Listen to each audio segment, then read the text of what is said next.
Welcome back to another episode of the SoleSavy podcast. I am your pinch hitter for this episode, and I go by the name of Tony Mui. Today, I'm joined by a very special guest. He is a former professional basketball player, senior director of social strategy for Overtime, leader at the helm for OvertimeKicks, Mike Kaufman, aka OvertimeMikey. Welcome to the podcast. Hey, what's going on? Excited to be here. Thanks for having me. Mike, as I mentioned in the introduction, you are a former professional basketball player. Let me know where you played and how long you played for. Definitely on the lower side, lower level side of professional, but hey, got paychecks to play. I was playing in the second division in Israel. The first division, the Premier League, it's known, I think, as a top 10 league now in the world. You know, guys like Amari Stoudemire, a lot of former NBA players have played there.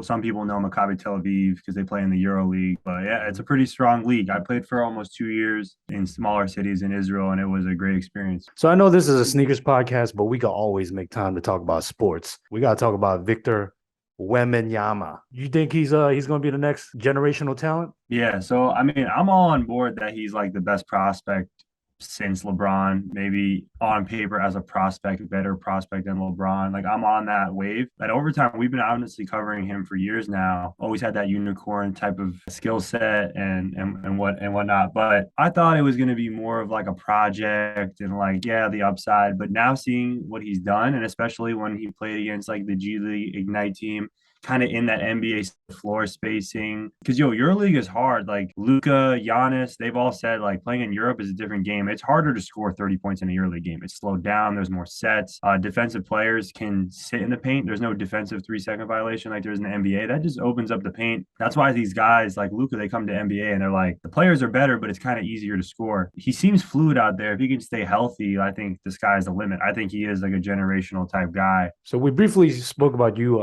playing in Israel. What made you decide to pivot to something else? When I was in high school, I was a real late bloomer. I was like a year younger than everyone in my grade, and I was really just trying to make the varsity team. I actually switched high schools halfway through because I wasn't really getting a chance. And from there, like I was getting interest to like walk on D2 schools or play D3.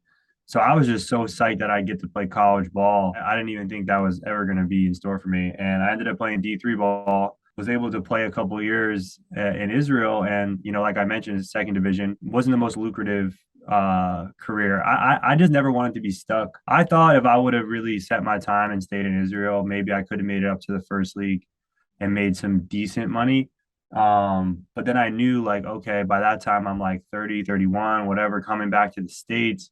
Now, like what's left? Like I just kind of have to coach and then I'm kind of starting all over again. So I think if things were going so well for me where I was progressing crazy, which wasn't the case, I probably would have stayed, rode that wave. I wasn't getting minutes. I wasn't getting playing time at times. My second team was having really bad financial problems and no one was getting paid for a couple months. Like it's actually really typical with overseas teams. If you've talked to anyone who's played overseas, like they probably dealt with that, some sketchiness with payments and whatnot. So I kind of got pushed out the second year just based on like this is crazy. But I was kind of ready. Like I had the jerseys, I had the game film, I scored buckets. I had the experience of playing abroad. Like I do miss Tel Aviv and Israel, and I wish I could, wish I could have stayed a little longer looking back. But moving to New York was definitely the best decision for me. And I think, lucky to find overtime. And I think I made the right decision. The Overtime was founded in 2016, but I feel like it's been around before that though. So I moved to New York August 2016. And yes,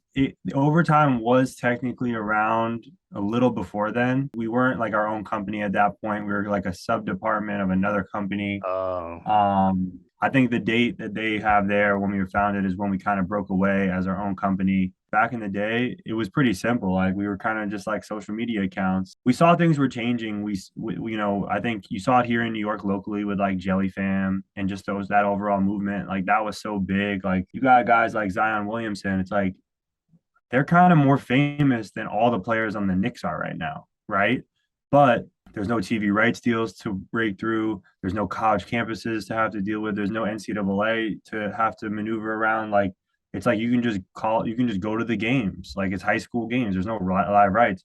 So there was kind of this change.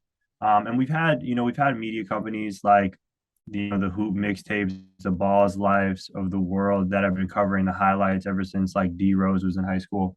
But no one's really like done the highlight, like scaled the highlights where they're covering all the top players, boys and girls, and like done real episodic content and storytelling. And that was kind of the opportunity we saw. And we just ran with it to the point where we started building relationships with so many athletes and so many families, and trying to understand, what's difficult for them and their journey from going from high school to the NBA.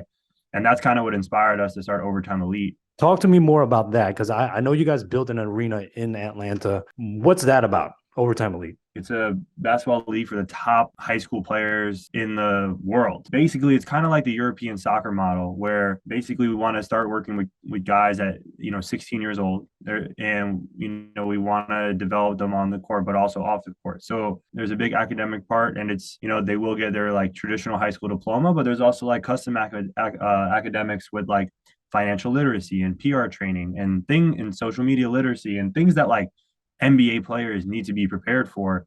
So it's kind of a customized academic experience for them, which is awesome. But there's two different options, right? So last year we were doing basically it was professional only. So like you come to OT, you're a professional athlete. You lose your college eligibility. You make at least a year salary wise, and you're part of this league that had just three teams. And then this year things are a little bit different with NIL. We're able to do scholarships for kids. So we have guys like Rob Dillingham just signed with Overtime Elite. He's committed to Kentucky. He's on a scholarship with us, so he's not getting paid as a professional athlete, but he has an NIL deal like through Overtime where he'll have maybe some opportunities for earnings. So we basically take guys in from their junior year, senior year, and then if they want to stay for a post grad year, they can, and they can be draft eligible. Our two main prospects right now are Amen and Asar Thompson. They're in their post grad year. They're both projected to be top 10 picks in this coming NBA draft. By the way, congratulations on the Amazon deal. You guys are playing in the big leagues now, man, when you got those big streaming services co-signing you guys. It was a huge win. Basically, they're going to live stream 20 of our games this year. The rest will be on YouTube live. And then also we have a follow documentary, kind of like our version of Hard Knocks, that'll be eventually up there.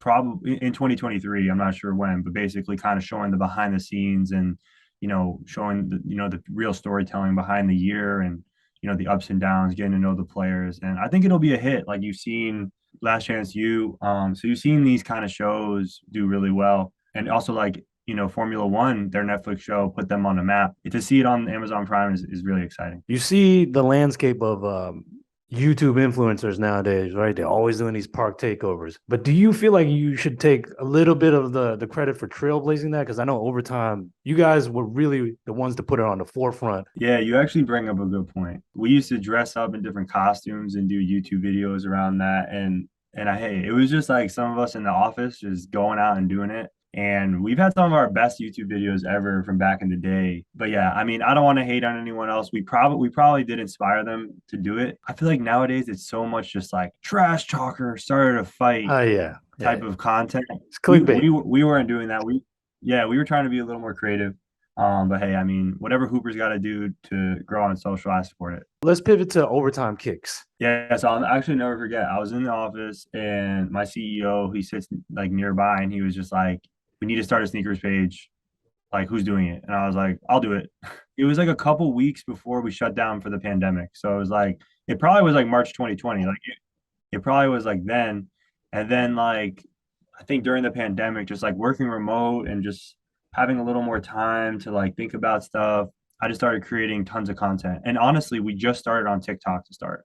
TikTok was kind of hot. I think we felt a little intimidated starting on IG, being so far behind. You have BR Kicks, Complex, Soul Collector, all these different Slam Kicks. They all have like millions of followers on IG. So we were like, you know what? Let's just start with TikTok and see what happens. And then from there, man, I figured out a lot. Honestly, I can say because it was really just me the first 2 years. And I grew that TikTok account to 2 million followers in I think under 2 years. And then from there, we launched kind of like this studio show that's been a big hit for us. And it's just a ton of fun with my co-host Thomas, and the views are great. That's what I care about. It seems like we have a real audience, and then the IG is closing in on 300K. So you skimmed by it so quickly. You said you learned a lot. Now I'm curious yeah, because I need to know. You started the account probably the start of pandemic, grew the TikTok account to over 2 million. That's a very short period of time. Give me 3 things you learned strategy wise. every video needs like a great hook. The first line is like designed to really get that person's attention. Instead of saying like the MB2s are the best basketball shoe, I'm going to say LaMelo Ball's new shoes are crazy. When people say the MB2 and you show a picture of the shoe, like most people on TikTok won't know what that is. I'm always like thinking of the masses, thinking of how I can get to the most people. And and then teasing them along a little bit where it's like I think LaMelo Ball just upgraded his shoes, and it's like, what does that mean? Okay, now we can talk about it. He has the new MB2s. The MB1s were a hit. People were complaining about the traction, but I think the MB2s, the traction is better, and Puma's on the rise. And that's like kind of a video, right? And then the editing has got to be super fast paced, and it's got to be, you have to watch a video from the lens of someone who's just ready to swipe up and go on to the next video. So it's like there can't be any gaps, any breaks. And then as far as like IG, it's like IG's kind of different. Like I've noticed the videos that do the best on Kicks IG are the ones that are kind of curated. I kind of curate them from TikTok. So it's like you have these, really creative like sneaker TikTokers who make random videos about destroying their shoes or dyeing their shoes. And I feel like those videos kind of do better on IG, and the more narrated like studio produced shows don't do as well. So it's just kind of figuring out what does well and then doubling down on that. I'm just straight performance driven. Like it's not about really what I want to make. It's just based off like what the audience wants. That's kind of how I operate. For SoleSavy, we try not to compete with the big boys. We try to stay in our own lane and focus on how we can cater to our own audience. Obviously, you have like social accounts and stuff, but I feel like your core group, they're very much like sneakerheads. Whereas like I'm trying to talk to people, it's like, oh, they like basketball and they kind of want to know sneakers, or like they don't really know sneakers, but they're interested, or their friends have all the dope shoes and they're trying to learn more. Like I'm trying to get all those people. The more you post on social and you see the comments, it's like you realize like people really don't know that much. I know a good amount about shoes. And like I still grew up like camping out for Jordans and was all that. But I feel like me being kind of farther away from the sneaker game kind of helped me. And then me and Thomas balance each other out where he'll be like, we got to talk about these shoes. And I'm like, are you sure our audience will care about this? But yeah, we're trying to get to the masses. Oh, trust me, we're trying to get to the masses too. The more eyes we can get on ourselves, the better it'll be. But I have to ask, is there a strategy in terms of like how many times to post a day? The short answer is like the more you can post, the better, right? But then with scaling anything comes, you don't want to just. I would rather post twice a day and get 500K on both posts than get like 60K on 10 posts, right? So it's like it's finding the balance of quality, quantity based on the resources you have. The only shot you have to grow on these platforms is to have videos go like super viral, right?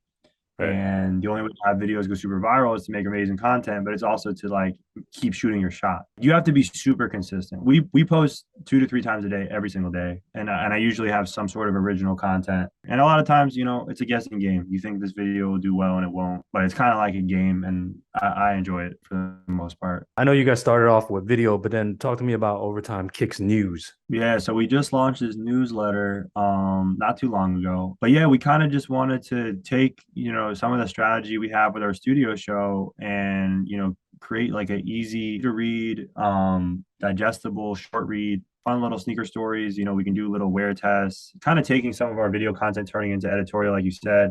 And we've been doing and building a community there, and we've been giving away some shoes like within the newsletter, and it's been very cool. Last question before I let you get out of here. What are you looking forward to in 2023 in terms of like the sneaker ecosystem? Damn, that's a good question.